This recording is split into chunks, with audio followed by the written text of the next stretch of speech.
Hello everyone, this is Travis with Green Carpet Media bringing you another Heroes of the Storm gameplay. We have Sinix in red and 2+2 in blue, and they're going to be playing Game 3. This is the final set. I wasn't sure if the last one that I cast was Game 2 or Game 3, so I messed that up. Also, I messed up that I already recorded this one time, so this is my this is my second time recording it. So spoilers, I already know what happens, unfortunately. But I'll keep it like I don't know what's going on. So we got some interesting combinations here. We got 2+2 hitting up that blue, Sinix hitting up that red. I believe Sinix won the second game and 2+2 won the first game. So we're going to go into an interesting composition on the blue team. We have an Abathur, and he always makes it extremely easy to play. He makes it extremely interesting to play. I wouldn't say easy. He's actually one of the more difficult characters to play. Just because you're kind of a liability to your team, especially early on, because you're not a body. You're not a body that can soak damage. You're not a Murden. You're not a Leeming. You're not a Uther. You're not someone else that can be on the field taking that damage. So the blue team is going to be essentially down a body, not necessarily down damage, but down some soak, I guess you could say. So Murden is going to take some damage, but that Abathur hat is going to keep him alive. The shield on there just barely keeps people alive, able to stay in the fight just a little bit longer, or just able to escape. And the blue team has one of the ultimate immortal defenders. They have Leeming, one of the best defenders you could possibly have on this map. She is amazing. You'll see her on defense doing her poke with her little arcane darts and her arcane giant orb ball flying at people. But on the other team, on the side of Sinix, you have one of the strongest offensive players on this map. You have Vala, and she is going into that immortal build, which is that Hungering Arrow build, where she can do just a ton of damage. So it's going to be ultimate defense versus ultimate offense. And let's see what happens here. They got to stop that Vala from doing damage onto their immortal, because that immortal is going to go down fast. Greymane is a little bit too deep right now. He's going to get about 10%. Rhaegar does get that bite on him, but he is able to escape. There goes Vala. You can see her over there on the right, just doing a ton of damage to the immortal. Everyone on Sinix's team is at half health. Varian is able to walk away. He is able to parry any abilities that would lower his health any further. It looks like 2+2 is going to try to go for the red immortal, but they are not going to be successful in getting it. I mean, that the halftime show is going to kick off. I'm pretty sure that 2+2 is not going to be able to defend this immortal. They do have Greymane down south attacking their immortal, so they might get a little bit closer than what I originally expected. But there's the halftime show. It looks like Sinix was able to kick off that halftime show. They are in a sizable lead. 2+2 is looking to defend, but they have all 5 of their teammates on top of that immortal. I'm choking on a Chipotle burrito right now. Green Carpet Media is sponsored by Chipotle. Rhaegar does go down. Greymane and Murden were able to get all over him. Note to self, do not eat and then start casting again. I think it's inevitable. I think Vala is still up. She is going to do that damage to the immortal. I think Uther needs to give her a few heals just to top her off, but they are going to get it down. Vala is going to take it down so fast. And then now that the immortals are done, Abathur up at the north is going to slug away, go back to the safety of his fort, so he can actually he's going to burrow down south, and he's going to soak some damage, pull out some locusts, and just make sure that he's getting value for his team. Greymane's going to throw his cocktails at the minions, soften them up. That way his teammates can take them down. He's going to try to get those resets for Leeming herself so she can do a ton of damage. Greymane is the person that's going to soften everyone up for Leeming, and then Leeming is going to finish him off and just snowball into a victory. It looks like Sinix is trying to take down as much of this northern fort as they possibly can. Take down the walls, take down the fountain, and get that fort as low as possible. So hopefully they can push a little bit later. And maybe they can push now that they have this, now that they're going for the goat camp up north. It's a question if they're going to push with the goat camp. It looks like a lot of people are rotating down south. Li Ming, Uther, and Muradin are going to be south, while a 4-man Sinix pushes up north.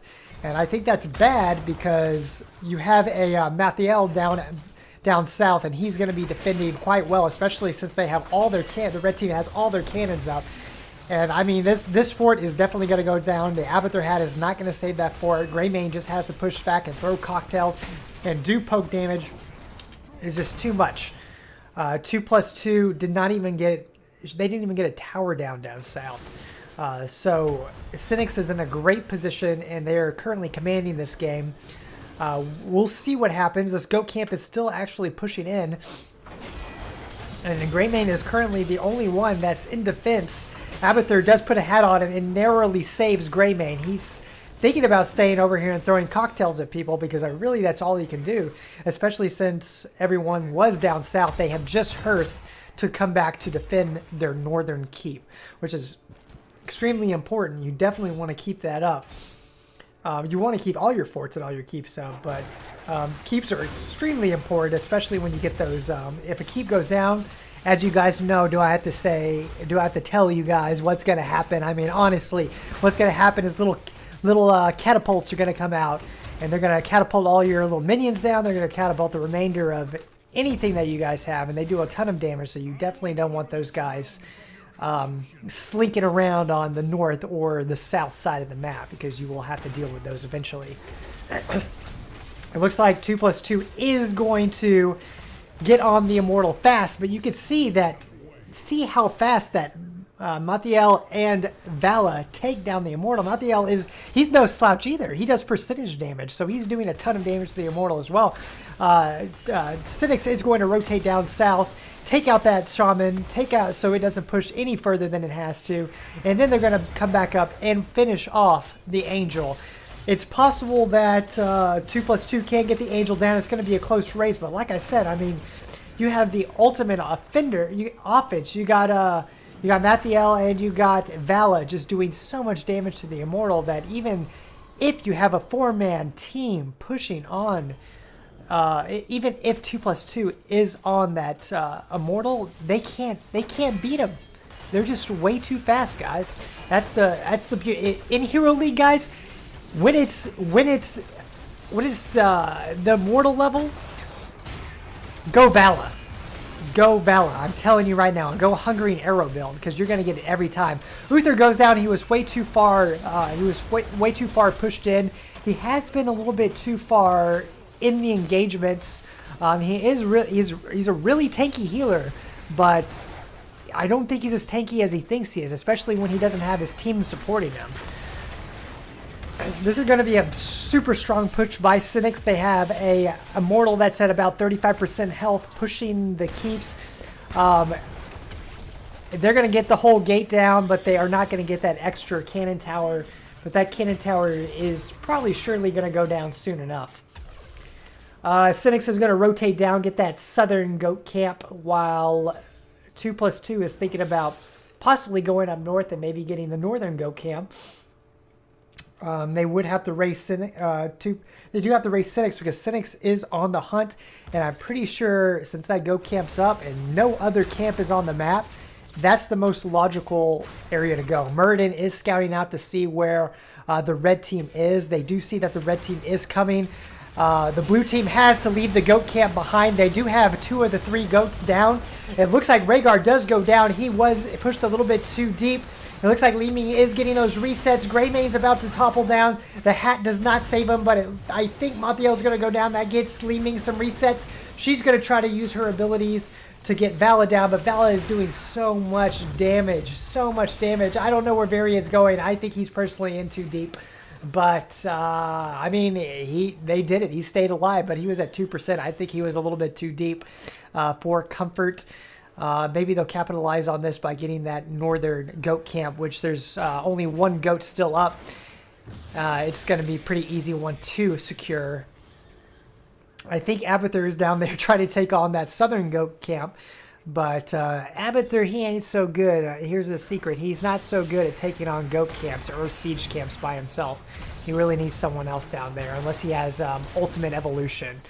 Not ultimate evolution, evolved monstrosity. If he has evolved monstrosity, he kosher. He can take those out, no problem. Murden is going to go deep. He is going to try to stun Vala or at least slow her down, but Vala is going to get an ancestral, topping her back off. There is the ultimate evolution on Greymane, but he isn't going to get too much value out of that ultimate evolution. Unfortunately, he might be able to take some of those little minions out, and then he's probably going to get killed by that northern fort.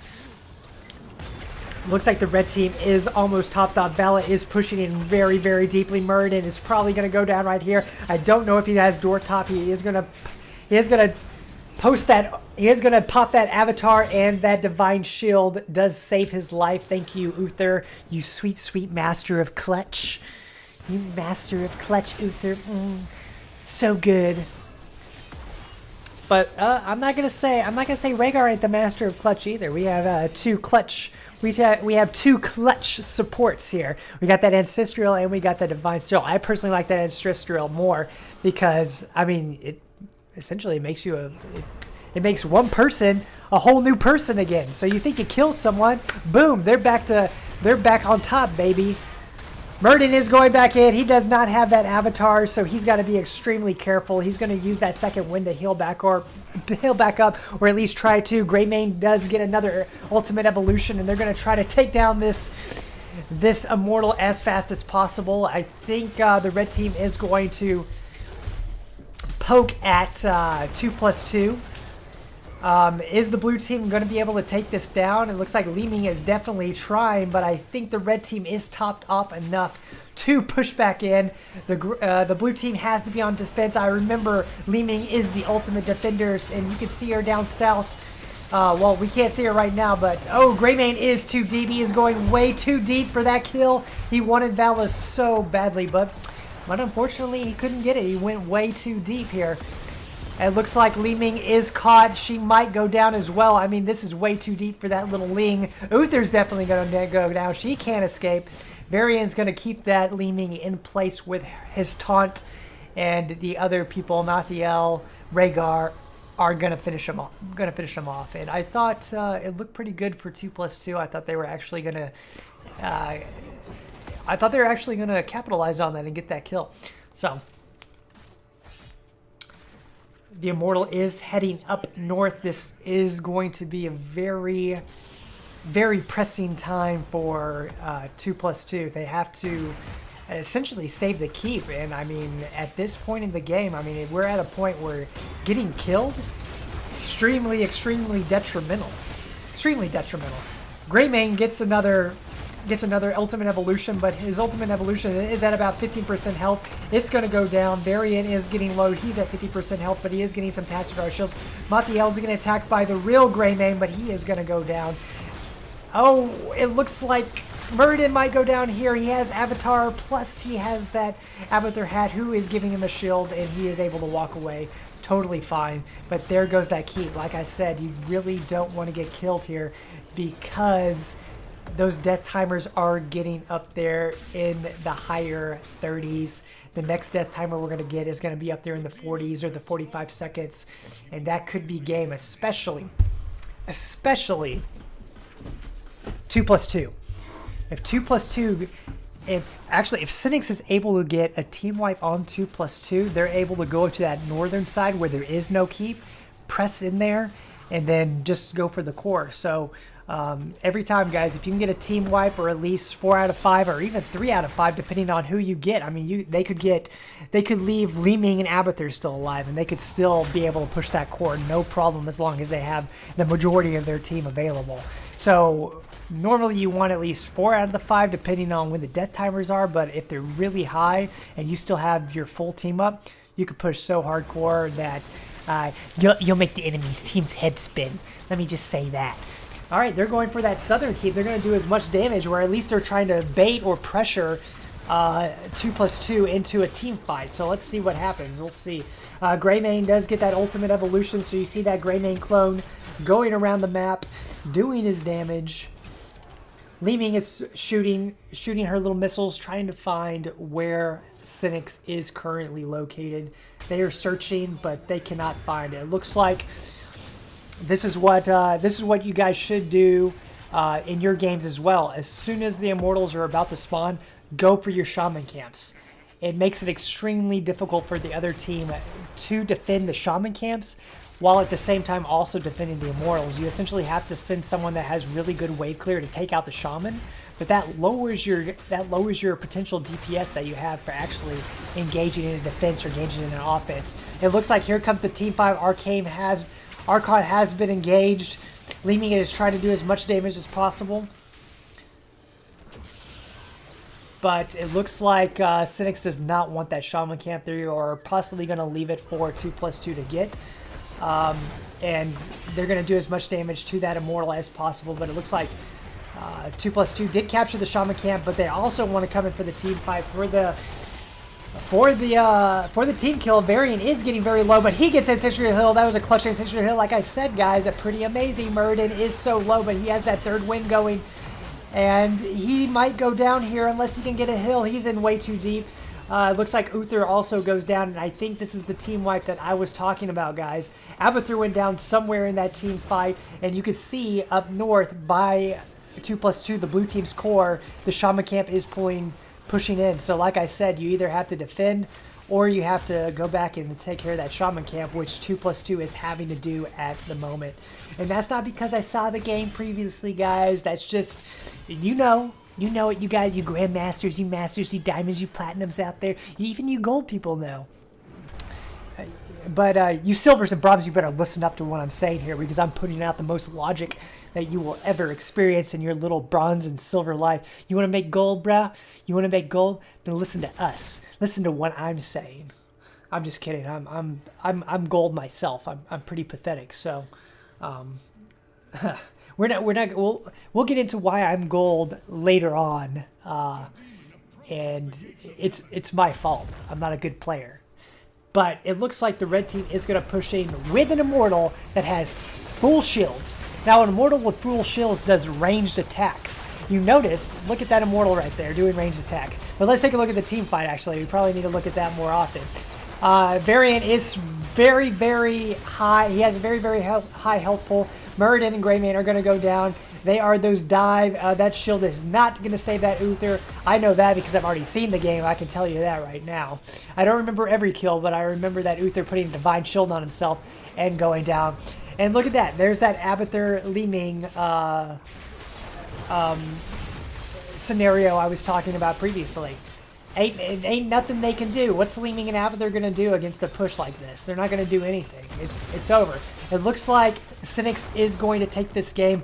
I'm going to thank Hollis for actually posting this. He is a member of 2+2, and I believe Sinix actually took the game 2-3. So very noble of Hollis to post a losing matchup for his team.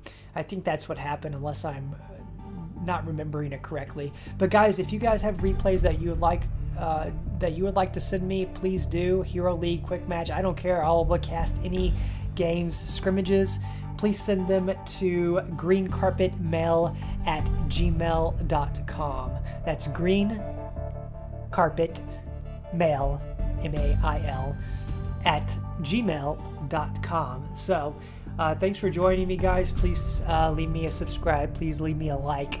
I truly appreciate it. I have no subscribers currently, so you could be my first subscriber, and I would love it if you could comment, and we could talk, and we could chat, and we could have a very, very magical time together. So this is Travis signing out. Love you guys. Smooches.